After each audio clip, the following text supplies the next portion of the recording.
Mediclaim पाहिजे प्रत्येकाचा, ती काळाची गरज आहे. माझा काही इन्शुरन्सचा बिझनेस नाही. मी म्हणणार नाही बा कीर्तन झालं मला भेटा. तुमच्या गावात भरपूर आहे. कंपन्यांची नावं मी सांगणार नाही.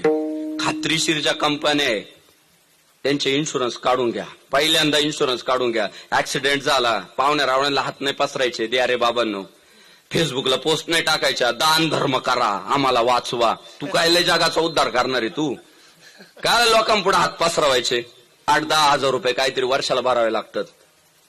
पोरांच्या काढून ठेवा, बायकांच्या काढून ठेवा. बिचारी किचन मध्ये राहते, सारखी धोक्यात आहे. आपली महाराष्ट्रातली गृहिणी सारखी धोक्यात आहे. ते सिलेंडरची टाकी म्हणजे छोटा धोका आहे का तो?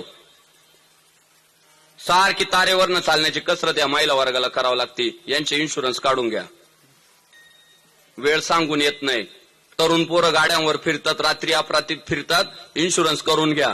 जर मी तुम्हाला सांगितलं की आजकालच्या महागाईमध्ये तुम्ही टॅक्स भरताना बचत करू शकता, तर तुम्ही मला करंजी पाठवणार की बाकरवडी? मी सांगते, जर तुम्ही हेल्थ इन्शुरन्सचं प्रीमियम भरत असाल तर तुम्हाला सेक्शन 80D च्या अंतर्गत 25,000 पर्यंतचं डिडक्शन भेटू शकतं. आणि जर तुम्ही तुमच्या वयस्कर आई वडिलांसाठी पण हेल्थ इन्शुरन्सचं प्रीमियम भरत असाल तर तुम्हाला 50,000 पर्यंतचं डिडक्शन भेटू शकतं. म्हणजे एकूण 75,000. एवढंच नाही, जर तुमच्याकडे टर्म इन्शुरन्स प्लॅन पण आहे तर तुम्हाला सेक्शन 80C च्या अंतर्गत 1.5 लाखापर्यंतचं रिडक्शन भेटू शकतं. तर अशाच माहितीसाठी आम्हाला नक्की फॉलो